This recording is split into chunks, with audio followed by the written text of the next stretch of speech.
저희 말씀 함께 읽겠습니다. 누가복음 23장 54절에서 24장 12절입니다. 네, 저와 여러분 한 절씩 교독하며 읽도록 하겠습니다. 누가복음 23장 54절에서 24장 12절입니다.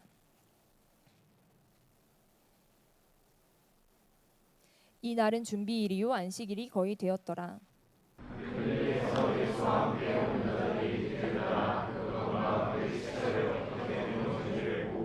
도라가 향품과 향유를 준비하더라. 계명을 따라 안식일에 쉬더라.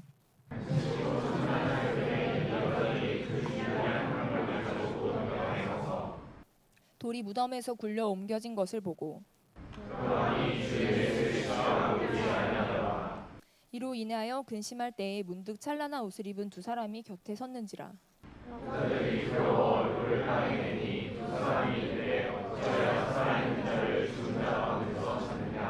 여기 계시지 않고 살아나셨느니라. 갈릴리에 계실 때에 너희에게 어떻게 말씀하셨는지를 기억하라.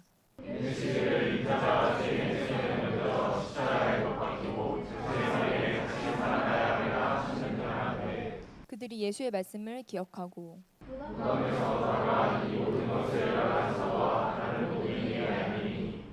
이 여자들은 막달라 마리아와 요한나와 야고보의 모친 마리아라. 또 그들과 함께한 다른 여자들도 이것을 사도들에게 알리니라. 저희 함께 읽겠습니다. 베드로는 일어나 무덤에 달려가서 굽으러 들여다보니 세마포만 보이는지라. 된 일을 놀랍게 여기며 집으로 돌아가니라. 아멘. 여러분, 우리가 어제 부활주일을 보냈습니다. 여러분, 오늘 본문 읽은 본문이 부활주일과 관련된 말씀이죠. 근데 보면요, 54절에 이날은 준비일이요 합니다. 안식일이 거의 되었더라. 안식일의 전날을 준비일, 안식일을 준비하는 날, 준비일, 안식일 이렇게 금, 토. 왜냐하면 그 당시에 유대인의 안식일은 토요일, 지금의 토요일이니까요. 근데 여러분, 많이들 아시듯이요, 유대의 시간 개념은 우리의 시간 개념과 다릅니다. 우리는 밤 12시가 되면 새로운 날이 시작하지만 유대는 해가 지면 대략 6시, 뭐 이게 계절마다 해지는 시간은 달랐을 수 있지만 대략 6시라고 하면 해가 지면 새로운 날이 그 다음 날 6시까지 되는 거예요. 여러분, 그래서요, 예수님이 십자가에 못 박히신 시간을 3시에서 오전 9시에서 오후 3시로 보잖아요. 그러면 이게 준비일이니까 해가 지면 안식일이면 아무것도 못하는 거예요. 유대인들은 평생을 그렇게 살았으니까. 율법이 그 나라의 문화와 그 모든 것이 그러니까. 그래서 예수님이 3시에 십자가에서 돌아가셨는데 해가 6시에 진다면 3시간 정도밖에 이 시체를 처리할 시간이 없는 거죠. 근데 이게 미리 뭐 시체에 대한 허락을 받아놓은 상태도 아니었습니다. 그러니까 예수님 돌아가셨어요. 어떤 일들이 있냐면 백부장이 그 된 일을 보고 하나님께 영광을 돌립니다. 이 사람은 정말 의인이었구나. 사람들이요, 구경하러 모였던 사람들이 예수님이 죽은 걸 보고 다 가슴을 치며 돌아갑니다. 이 무리들이 이렇게 다 뿔뿔이 흩어지고 복귀하는데 시간이 걸렸겠죠. 왜냐하면 영화관에서 영화 봤을 때 끝날 때 우르르 나가듯이 그렇게 간 게 아니었을 거잖아요. 그래서 지금 죽은 걸 확인하고 사람들이 3, 4, 5 돌아가면서 무리가 흩어지기까지 좀 시간이 걸렸겠죠. 그리고 아리마대 사람 요셉이 빌라도에게 시신을 요청합니다. 시신을 요청해서 그걸 허락받고 또 십자가에 달린 시신이 뭐 그냥 버튼 누르면 내려오나요? 그걸 또 내리는데 시간이 걸리잖아요. 무거우니까 그 시신이 또 시신을 내려서 그거를 세마포로 감싸고 무덤이 그냥 바로 코앞이에요. 무덤이 자동차로 가요? 그게 아니잖아요. 이 시신을 무덤에 또 안치하기까지 그 모든 과정이 3시간, 4시간 안에 이루어져야 돼. 그러니까 해가 지기 전에 이루어져야 되는 상황인 거예요. 굉장히 급했어요. 왜냐하면 장례도 노동에 해당했거든요. 그 당시. 그러니까 안식일이 되면 장례를 할 수가 없는 거예요. 그래서 급하게 하는데 55절에 보면요, 갈릴리에서 예수와 함께 온 여자들이란 존재들이 있습니다. 이 여자들은 24장 10절에 보면 이 여자들이 누군지를 설명해 주는데, 막달라 마리아와 요한나와 야고보의 모친 마리아와 또 그들과 함께한 다른 여자들이라고 합니다. 그러니까 여러 여자들이 있었어요. 그리고 이 병행 본문들마다, 사복음서 본문들마다 이 여자들이 누군지에 대한 이 인물 소개가 조금씩 다릅니다. 어떤 본문엔 누가 나오고 어떤 본문에 뭐 공통적으로 막달라 마리아는 다 나오고, 어떤 본문에 마리아, 어떤 본문에 뭐 수산나가, 이게 조금씩 여인들이 누구였는지는 다르지만 어떤 여인 제자 그룹이 있었던 것 같아요. 그들이 갈릴리로부터 예수님을 따라와서 예수님의 공생의 그 예루살렘으로 가는 길 가운데 함께했고, 거기서 예수님의 십자가까지 함께 지켜본 여자 그룹들이 있습니다. 여러분, 그들이요, 남자였던 제자들은 다 도망갔어요. 왜냐하면 그들과 같은, 예수와 같은 도당이라고 여겨지고 핵심 그룹이라고 여겨지면 같이 위험할 수 있었기 때문에 이 제자들은 다 두려움 가운데 도망갔어요. 근데 여러분 여자들은요 그 당시에 별로 위험 인물이라고 여겨지지 않았을 것 같아요.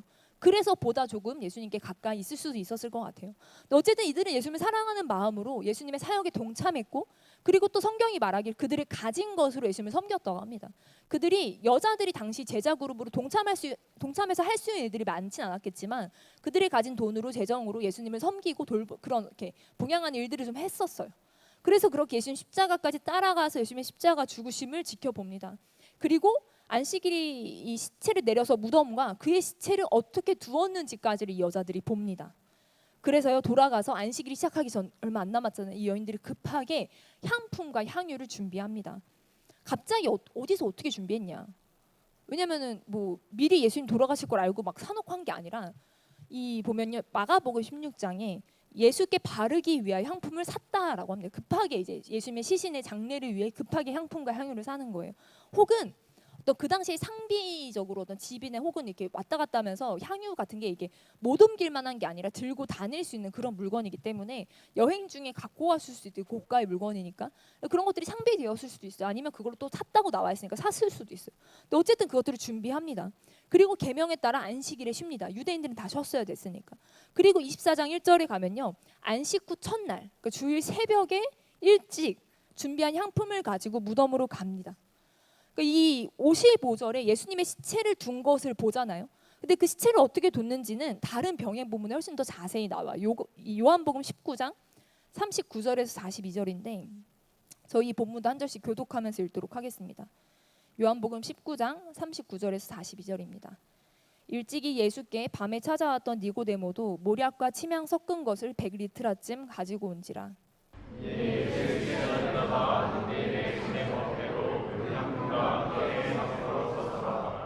예수께서 십자가에 못 박히신 곳에 동산이 있고 동산 안에 아직 사람을 장사한 일이 없는 새 무덤이 있는지라.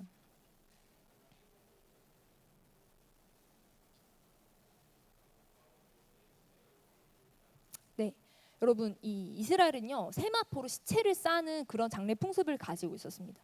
니고데모가 등장해서 이제 예수님의 시체를 처리하려고 하는데 뭘 준비했다고 하냐면 39절에 요한복음 19장 39절에 모략과 침향 섞은 것을 100리트라를 가지고 왔다고 합니다. 리트라라는 단위가 좀 생소하시죠? 리트라는 327g입니다. 1리트라가. 1리트라가 327g이에요. 그럼 100리트라는 몇 g이죠? 다시 1리트라가 327g. 100리트라는 32,700g이면 몇 킬로죠? 32.7kg. 내가 이럴 줄 알고 제가 계산을 해왔어요. 32.7kg은요 여러분 이 몰약과 침향 섞은 게 32.7kg, 이게 어마어마한 양입니다. 왜냐하면 여러분 혹시 예수님 몇 킬로일지 혹시 생각해 보신 적 있으세요? 예수님 70kg? 30몇 킬로요? 여러분 이 갈릴리 유적에서 저희가 대충 때려 맞히는 거 말고 약간 좀 현실적인 고증을 따라 갈릴리 유적에서 발견된 1세기 남성 유고를 분석한 결과 평균 키가 162 정도였대요. 좀 작죠? 우리 지금보다 162 정도고 체중이 53kg 내외가 평균이었다고 합니다. 예수님이 목수였어요. 그러니까 이제 어떤 근력은 좋았을 것 같아요. 근데 또 공생애 3년은 안 하셨잖아요. 근육이 좀 빠지지 않았을까? 왜냐면 예수님이 열심히 잘 드셨나? 예수님 보면 먹는 것보다 사역을 훨씬 더 많이 하신 것 같아요. 맨날 기도하시고 피곤하게 사시고 하셨어서 몸무게가 조금 목수로 지내실 땐 조금 생활 근력이 있었겠지만 이후로는 조금 근력 빠지고 힘드시지 않았을까? 여러분 이게 이사야 53장을 보면요 예수님에 대한 예언 가운데 고운 모양도 없고 풍채도 없은즉 우리가 보기에 흠모할 만한 것이 아름다운 것이 없도다라고 합니다. 예수님이 예언을 따라 오셨잖아요. 예언을 이루기 위해 오셨잖아요. 예언을 다 이루면서 오셨잖아요. 예수님이요 고운 모양도 없어야 되고 풍채도 없어야 되고요 흠모할 만한 아름다운 것이 우리가 보기에 아무것도 없어야 됩니다. 그러니까요 우리가 보는 예수 영화 배역 설정은 잘못한 거예요. 성경을 반영하지 않은 거예요. 너무 다 잘생기고 너무 다 이제 막 근육질이잖아요. 수염도 너무 잘 어울리고 그런 모양이 아니었어요. 왜냐면은 영화에 나오는 예수님은 흠모할 만한 게 너무 많잖아요. 흠모가 되잖아요. 예수님 감정이입되고. 근데 그게 아니었을 거라는. 그러니까 하나라도 뭔가 잘생기면 안 되고 뭔가 이게 흠모할 만한 것이 없는 그런 모양이니까 막 덩치가 좋고 막 체격이 좋고 골격이 좋고 그런 모양은 아니지 않았을까. 예수님 당대 평균보다 조금 부족하다고 생각했을 때 예수님 몸무게가 대략 몇 킬로인지 모르겠어요. 한 55kg 미만이지 않았을까 생각할 때 치명 32.7kg은요 좀 과도합니다. 몸무게 절반이 넘어요. 여러분 우리가 몰약과 치명 섞은 거라고 하는데 몰약은 좀 많이 들어보셨죠? 언제 들어봤죠? 동방박사가 아기 예수님께 황금과 유향과 몰약을 예물로 드립니다 할 때 몰약 많이 들어봤어요. 근데 몰약은 익숙한데 그럼 치명이 뭐냐? 몰약과 치명을 왜 섞냐? 치명은 어떤 거냐? 궁금하실 수 있잖아요. 왜냐면 우리나라는 치명, 향이 이런 게 흔하지 않으니까. 그리고 저도 치명이 뭔지 궁금해서 인터넷 찾아보다가 그런 책을 발견했어요. 책 이름이 이것이 치명이다예요. 치명을 소개하는 책이에요. 뭐냐면 치명 나무가 있는데 그 치명 나무에 상처를 일부러 낸대요. 거기서 수지가 나오는데 그거를 땅 속에 묻는다는 거예요. 땅 속에 근데 아무 땅이나 묻으면 안 되고 바다랑 강이 만나는 갯벌에 묻어야 된대요. 얼마나? 100년에서 1000년 가까이를. 10년, 20년 된 건 효과가 별로 없대요. 별로 향기가 없대요. 그러니까 몇 세대를 거쳐야 얻을 수 있는 진짜 귀한 건데 이 치명에 열을 가하면 이게 향기가 너무 아름다워서 향기의 왕중왕이라고 얘기한다고 합니다. 저도 맡아본 적 없어서 맡고 싶어요. 민수기에 보면요, 이스라엘이 아름답기를 여호와께서 손수 심으신 치명나무와 같도다라고 비유를 합니다. 시편이나 잠언에서는요, 왕의 옷에서 나는 왕이 쓰는 향기를요, 그리고 신부의 몸에서 나는 향기를 치명나무의 향에 비유합니다. 그리고 이 치명은요, 무엇보다 중동에서 얻을 수 있는 게 아니에요. 이거는 그리고 치명, 그러니까 수입하는 거죠. 치명은 또 안 썩어서 방부, 향균, 방충 작용이 매우 강하다고 합니다. 너무 고귀하고 너무 존귀한 거라서 왕들이 왕들에게 선물하는 최고의 선물이라 사실 일반인들은 접할 기회가 없는 게 이 치명이래요. 그래서 하늘의 향기다 이렇게도 불린다고 합니다. 근데 모략도 존귀한 거잖아요. 모략도 예물로 드릴 만큼 비싼 거잖아요. 근데 모략이랑 치명을 섞었어. 그거를 100리트라를 가져왔는데 그래서 이걸 보고 사람들이 니고데모 진짜 부자였다라고 얘기합니다. 이 정도의 어떤 이 장례식에 이 정도로 갖고 온다는 건 왕족을 장례할 수준으로 갖고 온 거라고 얘기합니다. 그러니까 대단한 양을 갖고 온 거죠. 근데 여러분 여인들이요, 중요한 건 제가 말하고 싶은 건 뭐냐면 여인들이 갈릴리로부터 예수님을 따라왔어요. 예루살렘에 호산나 호산나 하시면서 들어간 걸 봤고 예수님 십자가에서 죽으신 그 모든 과정을 지켜보고 또 시체를 어떻게 두었는지 그 무덤까지 그 모든 장례 과정을 지켜보고 급히 향후의 향품을 샀다는 거예요. 이해가 안 되는 거죠. 니고데모가 32.7kg에 100리트라에 몰약과 치명 섞은 왕족 수준의 장례를 준비해 왔어요. 그걸 봤어. 여인들이 시체를 어떻게 두었는지 그 과정을 봤어요. 근데 향품과 향유를 사러 간다는 거예요. 왜? 여러분 이게 충분하지 않습니까? 32.7kg이? 예수님 부활한다고 했으니까 이게 방부 기능이 있잖아요. 예수님 부활한다고 했으니까 부활했을 때까지 시체가 썩으면 안 되니까 이거 뭐 방부제로 떡칠하려고 하는 거예요? 아니 이미 충분하잖아요. 일반인 장례 수준이 아닙니다. 왕의 장례 수준으로 진짜 니고데모가 얼마나 부자였는지 모르지만 진짜 있는 걸 다 털어 준비했는지 모르겠지만 어마어마한 향품과 향유를 준비한 거예요. 준비할 수 있는 가장 최고급의 좋은 걸 준비한 거예요. 근데 왜 충분한데 또 준비했을까? 왜 이 여인들에겐 왜 향유와 향품을 또 사야겠다는 생각을 했을까요? 생각해 보신 적 있으세요? 여러분 장례에서 왜 향품을 사용하냐? 더운 팔레스타인 기후 때문에 시체가 금방 부패하니까 이 부패를 지연시키고 또 시체에서 냄새가 강하게 나잖아요. 그 냄새를 줄이는 용도 그런 기능으로 이런 향품을 사용했다는 거예요. 그리고 고귀하고 비싼 거기 때문에 죽은 자에 대한 어떤 존경의 의미로 그래서 더 존귀한 자일수록 더 많은 향품을 사용했다고 합니다. 그러니까 마지막 그리고 아쉬운 마음을 담아서 죽은 자에 대한 어떤 예우로서 그렇게 또 향품과 향유가 바쳐졌다고 해요. 얼마나 아쉬웠길래 도대체 이 향품을 이 존귀한 이 향품이 있는데 더 향품을 넣고 싶었던 걸까? 여러분 그리고 유대의 장례 문화가 사실은 남자와 여자의 역할이 나눠져 있었다고 합니다. 남자는요 보통 우리도 비슷한 남자는 시체 운구하는 역할을 하죠. 힘을 써야 되니까. 무덤을 준비합니다. 장례 예식을 진행해요. 이게 남자의 역할입니다. 여자는요 곡을 하는 게 여자의 역할이었습니다. 그리고 향품과 수의를 준비하고 세마포로 싸는 일 이런 일들이요 여자들의 역할이었습니다. 근데 당시 로마가요 형벌받아 죽은 사람에 대해서는 곡을 못하게 했어요. 그러니까 이 여인들이 예수님의 죽음을 보면서 사실은 소리내어 울지 못하는 상태예요.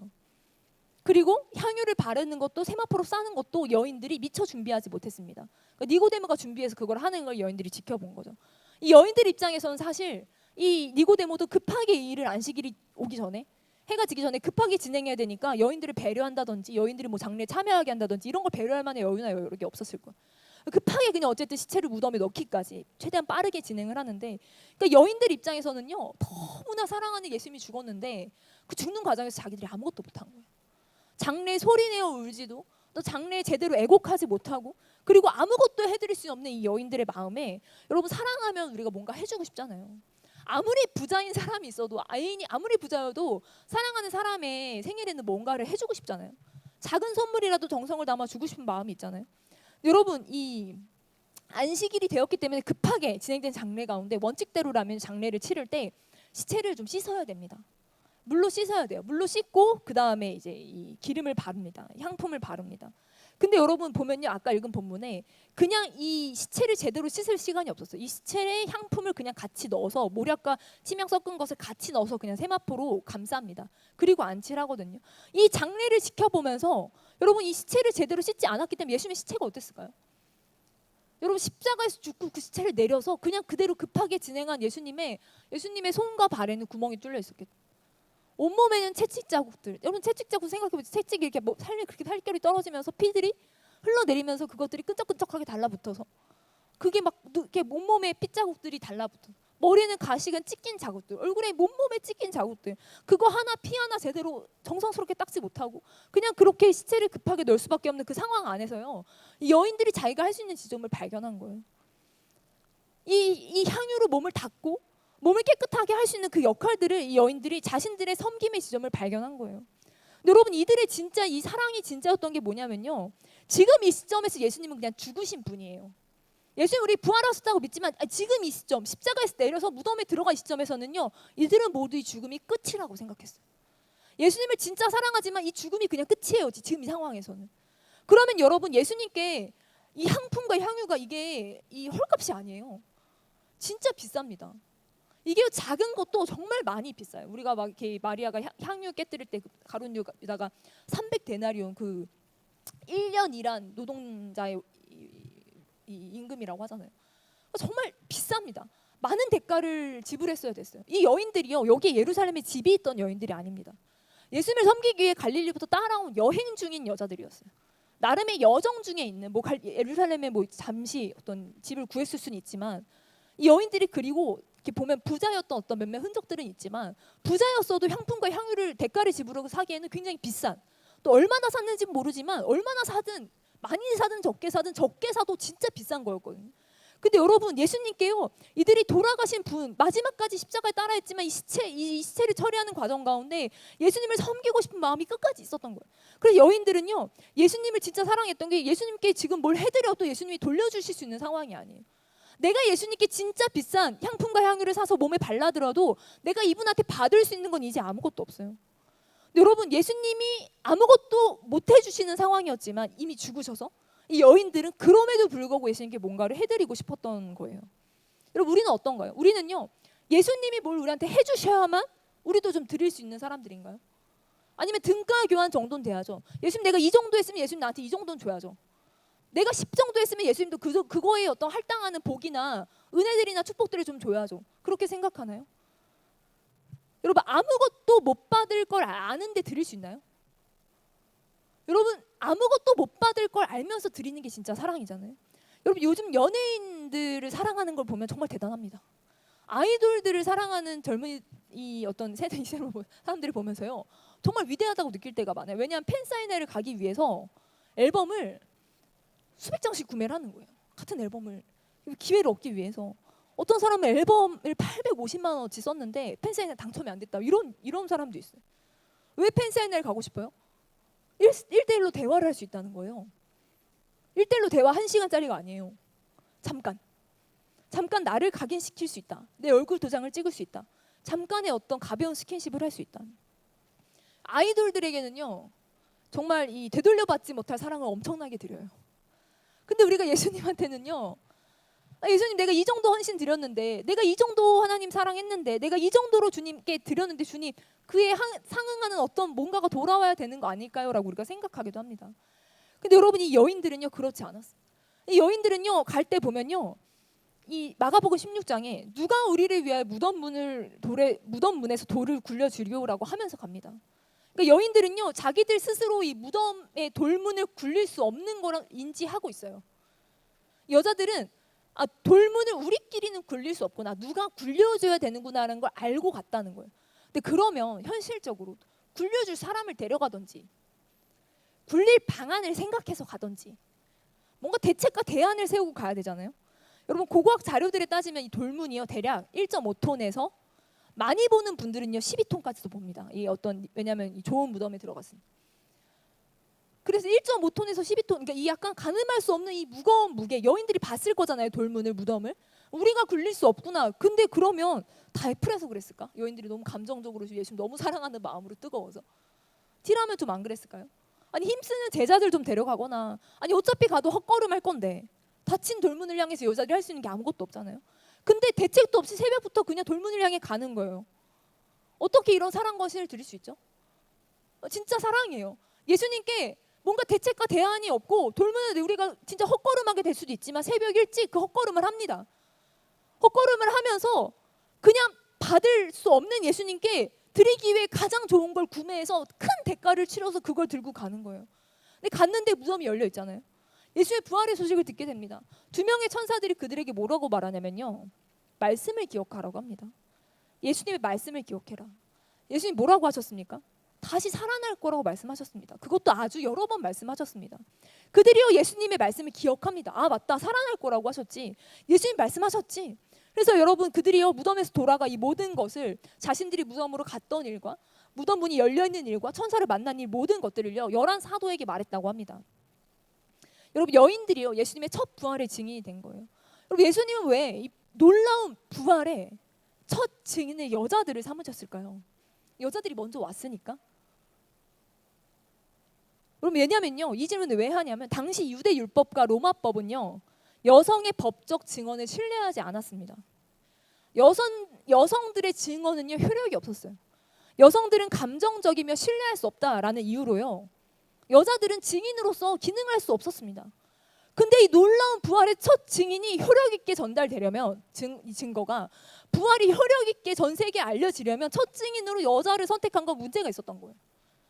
그래서 톰 라이트가 뭐라고 말하냐면, 복음서가 부활의 첫 목격자로 여인들을 세웠다는 것은 이게 만약에 부활이 꾸며낸 얘기라면 이게 가장 피해야 할 구성이다. 여자들의 말을 아무도 믿지 않으니까. 그러니까 여자들이 첫 증인이었다는 건요 역사적 사실 그대로의 기록이라는 거예요.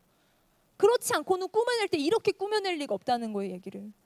왜 나 같으면 여자들의 증언이 효력이 없다는 거 예수님 당연히 아셨을 텐데, 그 당시 문화를 예수님도 사셨으니까.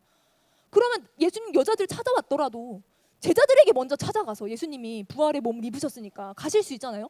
남자들에게, 제자들에게 먼저 찾아가서, 혹은 조금 더 권력 있고 권세 있고 이런 사람들에게 먼저 찾아가서 내가 부활했다 라고 하고 그 사람들이 부활의 증인이 되었다면 부활의 소식들이 훨씬 더 효력 있고 훨씬 더 어떤 증거의 능력을 가지고 퍼졌을 거라고 생각해요.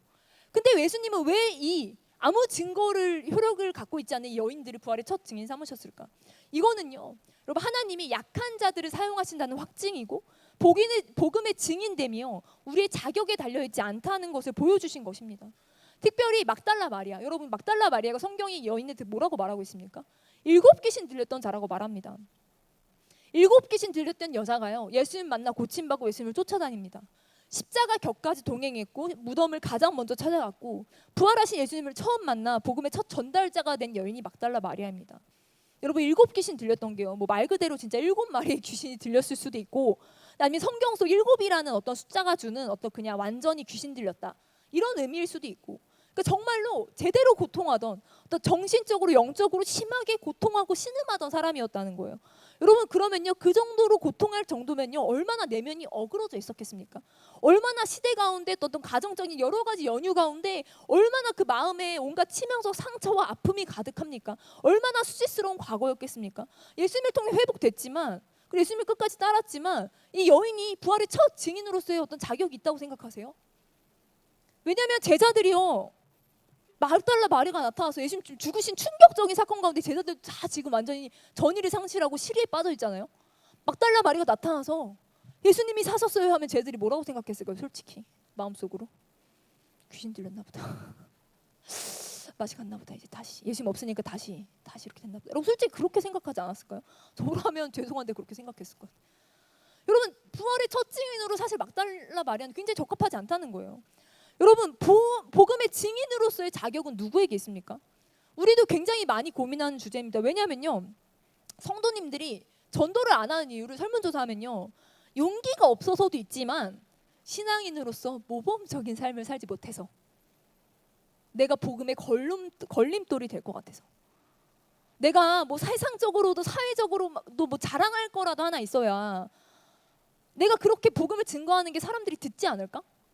내가 이렇게 약한데, 내가 이렇게 넘어지는데 맨날 나도 똑바로 믿지 못하고, 나도 똑바로 행동하지 못하고, 나도 이렇게 연약하고, 내가 뭐 세상 내세울 거 하나 없는 내가 복음을 가리우지 않을까? 이런 마음으로요, 우리가 복음을 많이 못 전합니다. 그래서 어떻게 기도하냐면요, 하나님 저 복음 전하고 싶으니까, 저 세상에 당당하게 예수님 드러내고 싶으니까, 하나님 저 이거 이렇게 해서 어떤 영광을 얻고 명예를 얻고 성공하고 뭔가 갖추게 되고, 그러면요 저 당당하게 예수님 이름 증거하겠습니다 라고 많이 기도합니다. 그 내면 안에는요, 사실 지금 모습으로 복음을 당당하게 증거할 만한 모양과 그런 어떤 것들이 없다고 생각하는 것들이 있다는 거예요. 근데 여러분, 그래서 제가 돈을 많이 벌면요, 그 돈으로 하나님을 증거할 수 있습니다. 내가 어떤 성공하면요, 그 성공의 자리 가운데 예수님을 당당하게 외치겠습니다. 그럼 많은 사람이 예수님 믿겠죠라고 생각합니다. 근데 여러분, 그 방식대로라면요, 그 생각대로라면요, 예수님은 복음의 첫 증인을 완전히 잘못 선택하신 거예요. 절대 그 생각대로라면 예수님은 여인들을 복음의 증인 삼지 말았어야 됩니다. 여러분, 복음은 누가 전합니까? 어떤 사람에게 복음의 증인이 될 자격이 있습니까? 내가 잘나야 복음의 증인으로 살 수 있습니까? 내가 세상적으로 성공해야 사람들이 나의 복음에 영향을 받습니까? 여러분, 복음은요, 예수님 만난 사람이 전하는 겁니다. 죽음에 갇혀 계시지 않는 분, 죽음을 이기신 분, 그분을 만난 자들이 전하는 거예요. 여러분, 그들을요, 부활의 소식을 아직 듣지 못해 두려움에 사로잡힌 제자들에게 여인들을 보내십니다. 여러분, 스승인 예수님이 죽었기 때문에 자신들도 언제 죽을지 모른다는 두려움이 당연히 있었어요. 이 제자들에게 아직 예수님은요, 부활의 예수님 만나지 않았기 때문에 이들에게 아직 예수님은요, 죽고 끝난 사람입니다. 실패한 선생이에요. 죽음을 이기신 분이 계시다는 소식을 몰랐어요. 사망의 그늘에 앉아 두려움 가운데 떨고 있었습니다. 근데 그런 자들에게 예수님을 만난 자를 부활과 생명의 기쁨을 소식을 선포하는 자로 보내신다는 거예요. 그러면 어떤 일이 증거돼야 돼요? 여인들이 가서 예수님 만났습니다. 왜냐하면 예수님이 보내셨잖아요. 천사들이 보냈잖아. 하나님의 직통 계시를 받고 간 거잖아, 거의. 부활의 첫 증인자 가서 전도하면 제자들이 막 와 할렐루야 막 이렇게 반응해야 되는데, 제자들이 뭐라고 해요? 허탄한 말로 여겨 믿지 않았다는 거예요. 근거 없는 말로 여겨 믿지 않았다는 거예요. 여러분, 첫 복음의 증거도요, 무시당했습니다. 예수님을 직접 만나고 하늘의 계시를 받고 천사를 만나서 복음의 첫 증인이 되어 달려나간 그 환희와 기쁨 가운데 달려나가 예수가 살아계시다라고 외친 그 외침이 믿지 않음을 당했어요. 그것도 누구에게? 예수님이 부활할 거라고 계속 얘기했던 제자 그룹에게 거절당했다는 거예요. 여러분, 우리가 복음을 전해도 그렇습니다. 부활의 증인이 되어서 복음을 전할 막 기쁨 가운데 달려나가서 예수님이 사셨어요, 예수님 진짜 하나님이에요, 아무도 안 믿어요. 여러분, 이걸 이상하게 여기면 안 됩니다. 복음의 첫 증인들도요, 거절당했어요. 우리가 복음 전파가 힘든 이유가 여기 있습니다. 복음을 전했는데 용기 내서 막 기도하고 막 두근두근 거리면서 만났어요. 아니면 혹은 길거리에서 예수 믿으세요. 아니면 친구한테 정말 내가 너를 위해 오래 기도해왔는데 예수님이 진짜 하나님의 아들이고 예수님께 영생이 있으신 믿어라고 했어요. 근데 그 친구가 그 자리에서 무릎 꿇고 주여 할렐루야 회개합니다 막 무릎 꿇고 울어. 그러면요, 우리 복음 전도자 되는 거 쉬워요. 맨날 감격에 차올라서 맨날 복음 전하러 다닐 수 있어요. 신나서 복음 전할 수 있죠. 근데 왜 우리가 복음이 힘들어요? 막 기도하고 간절히 준비하고 가서 막 더듬더듬 막 힘들게 복음 딱 전했는데 반응이 없어. 싫어해, 꺼려해, 손절당해. 저도 연락 막 여러 번, 친구도 여러 번 잃었는데 복음 전했다가. 이게 반복되니까요, 복음 전파가 점점 힘들어져요. 근데 여러분, 이게 이상한 게 아니라는 거예요. 이사야 선지자, 그 유명한 이사야 선지자가 뭐라고 하나님께 물어보냐면요, 주여 우리가 전한 것을 누가 들었나이까? 이사야 선지자도 똑같이 얘기해요. 하나님 누가 듣습니까? 여러분, 토마스 선교사님이 한국에 왔을 때 그때 영국에 지하철 다니고 있었대요. 조선에 왔을 때 그분이요, 하나님, 이 미개한 조선 민족이 정말로 변화될 수 있겠습니까? 라고 기록을 해놓으셨어요. 여러분, 복음을 전해도요 반응이 없는 건 어쩌면 당연한 일인 거예요. 큰 포부를 가지고 나아가지만요, 예수님을 영접한 사람이 없을 때 실망하고 그만하게 됩니다. 그런데 분명히 기억할 것은요, 전도는 하나님이 명하신 사역이고, 그렇기 때문에 하나님이 책임지시는 사역이라는 거예요. 우리는요 굉장히 많은 경우 내가 책임지지 않아야 될 것까지 책임지려고 합니다. 약간 월권이에요.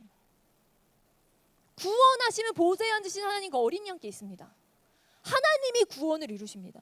우리는 순종해서 복음의 씨를 뿌리고 순종해서 나가서 외치는 거예요. 그것이 거절당한 때 그것이 우리의 역할입니다.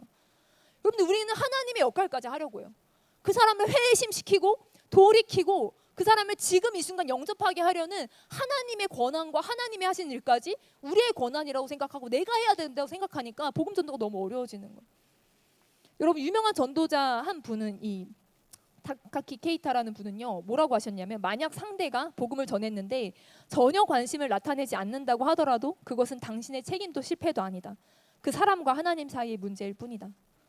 자라나게 하는 분은 하나님이기 때문에 우리는 순종하면 된다고 하는 거예요.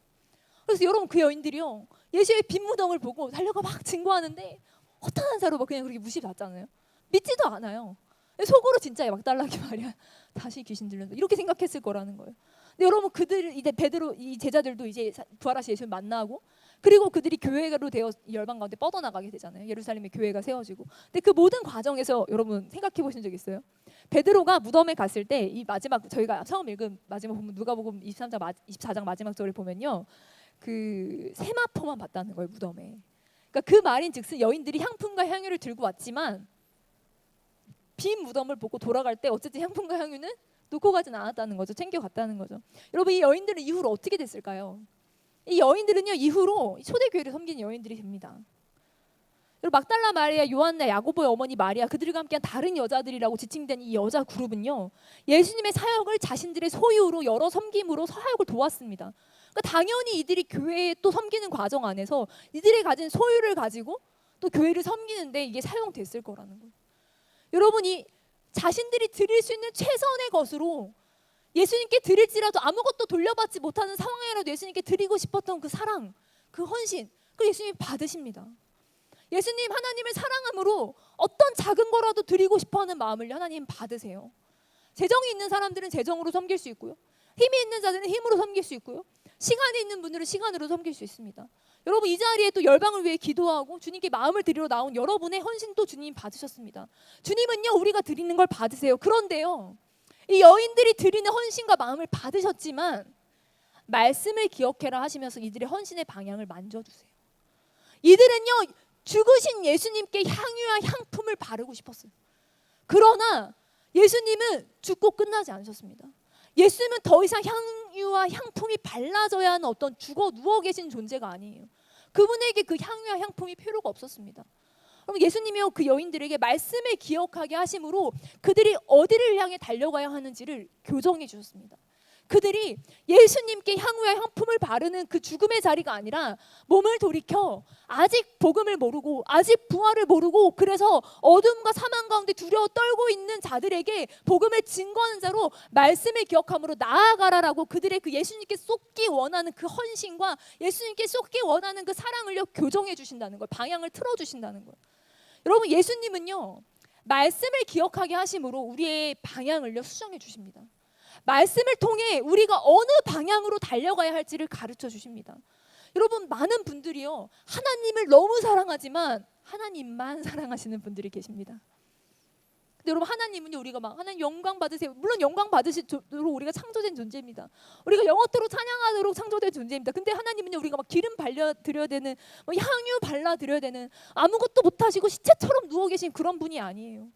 예수 그리스도는 능력 위에 능력으로 모든 사망 권세를 깨뜨리고 부활하셨습니다. 다시 살아나셨습니다. 이미 영광 위에 영광으로 계십니다. 우리가 아름다움을 막 덧칠해 드려야 되는 그런 분이 아니에요. 그분은요 우리가 이해하고 있는 아름다움이라는 개념을 넘어서서 아름다운 분이십니다. 여러분, 하나님을 섬긴다는 건, 하나님을 사랑한다는 건 그분의 임재 가운데 24시간 갇혀서 그 안에만 고여 있는 것이 아니에요. 여러분, 하나님의 사랑하는 마음을 하나님 말씀 가운데 모든 잃어버린 자들을 향해 우리의 마음을 초점을 돌리신다는 거예요. 여러분 초대교회 기독교가 공인된 이후에 기독교가 엄청 핍박받았다가 부유해지고 화려해지기 시작했습니다.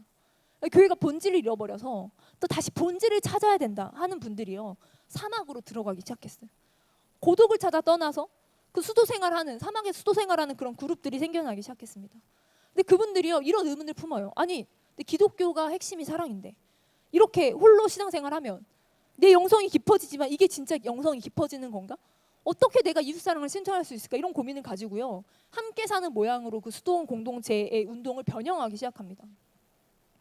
여러분 우리의 신앙생활은요 하나님을 사랑하는 것을 넘어서야 됩니다.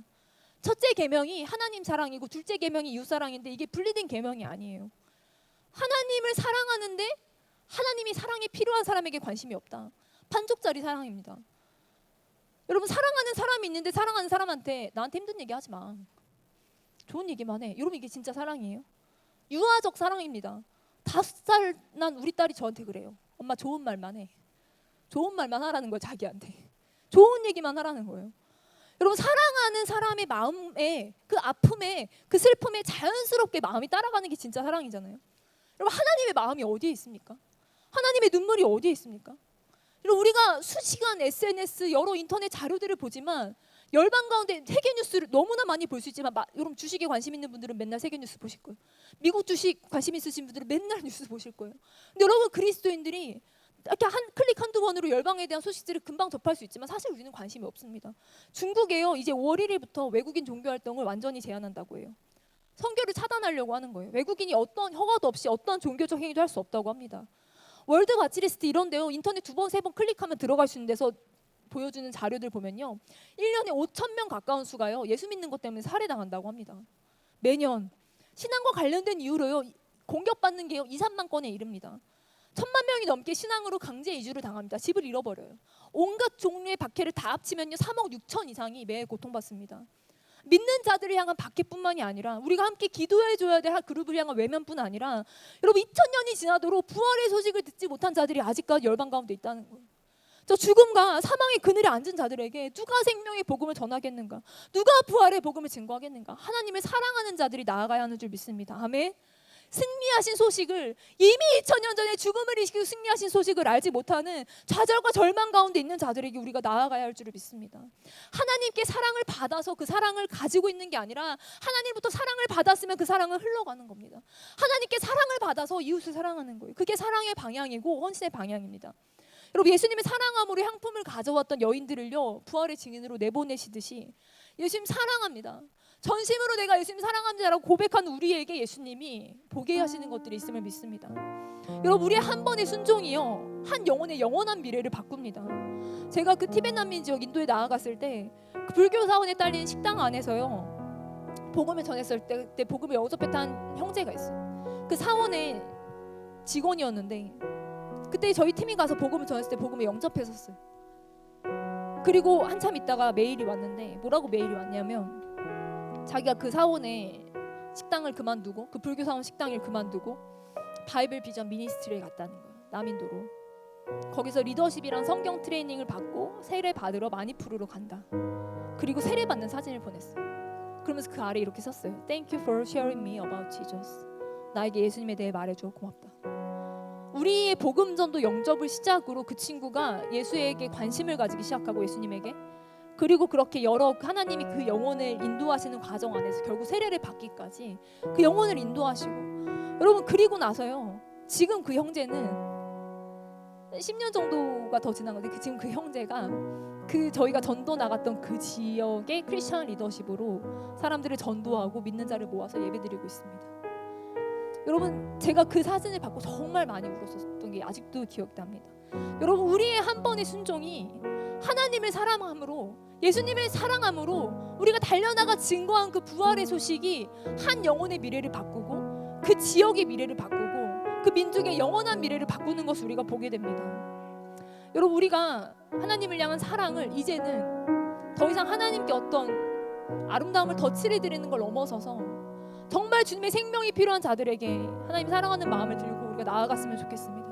우리가 지금 이 자리에서 기도부터 시작했으면 좋겠습니다. 우리 지금 함께 기도할 때 우리가 오늘 함께 기도한 예는 그뿐 아니라 여러분이 혹시 단기 선교를 다녀왔던 나라와 민족이 있으시다면 그 나라를 위해 기도해도 좋겠습니다. 혹은 여러분이 관심 있는 민족과 나라를 위해 기도해도 좋습니다. 우리 시간 기도할 때 하나님, 주님 부활하신 지 2000년이 지났지만 아직도 예수 그리스도의 사심을, 죽으심과 사심을 알지 못하는, 우리에게 구원을 주심을 알지 못하는 저 민족과 열방을 향하여 하나님, 하나님을 사랑하는 자들을 일으켜 오십시오. 하나님을 사랑하는 자들을 일으켜 오셔서 하나님을 사랑하는 한국교회를 일으켜 오셔서 하나님 복음의 증인으로 달려나가게 하십시오.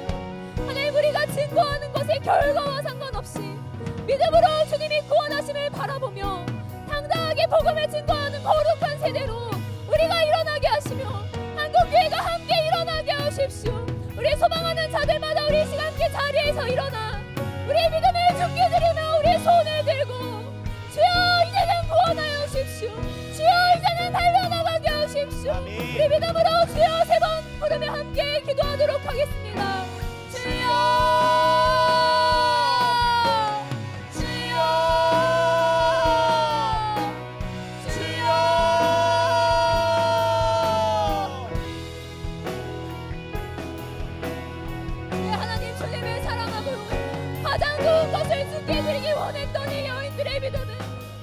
아직 구원을 얻지 못한 자들과 아직 구원의 소식을 알지 못해 두려움 가운데 떨고 있는 자들에게로 보내셨습니다. 주님 증거하게 하셨습니다. 하나님, 우리도 주님을 사랑하며 주님께 무엇인가 드리고 싶고 하나님 주님 위해 헌신하고 싶은 마음이 있습니다. 하나님, 이 마음이 어디를 향해야 되는지 주여 말씀을 기억함으로 우리 믿음의 방향을 수정하여 주십시오. 우리에게 달려갈 길을 가르쳐 주십시오. 우리가 순종해야 할 지점을 보게 하십시오. 하나님, 아직 생명을 얻지 못하여 좌절과 낭만 가운데 두려움 가운데 세상에게 종노릇하며 사단마귀에 비어있는 하나님 자들 가운데 부활의 복음을 증거할 자들로 생명의 소식을 증거할 자들로 하나님을 사랑하는 한국교회를 일으켜 주십시오. 하나님을 사랑하는 한국교회가 함께 일어나 우리가 말씀을 붙잡고 이 말씀을 기억함으로 나아가 증거하고 선포하고 외치며 하나님의 구원 가운데 기쁨으로 동참하는 한국교회로 우리가 일어날 수 있기를 간절히 기도합니다. 예, 하나님, 우리가 하나님을 사랑하는 마음에 하나님, 하나님을 사랑하는 마음만으로 도시하게 하며 하나님, 주님 긍휼히 여기시고 주님 불쌍히 여기시며 구원하기 원하시는 자들을 향하여 그 마음을 가지고 달려갈 수 있기를 소망합니다. 하나님, 두려운 마음도 있고 염려하는 마음도 있고 하나님, 근심과 걱정이 있을 수 있지만 그럼에도 불구하고 우리에게 영원한 생명이 있기 때문에 우리에게 부활하신 예수님이 단지 어떤 신화나 소설이 아니라 진짜 사실이기 때문에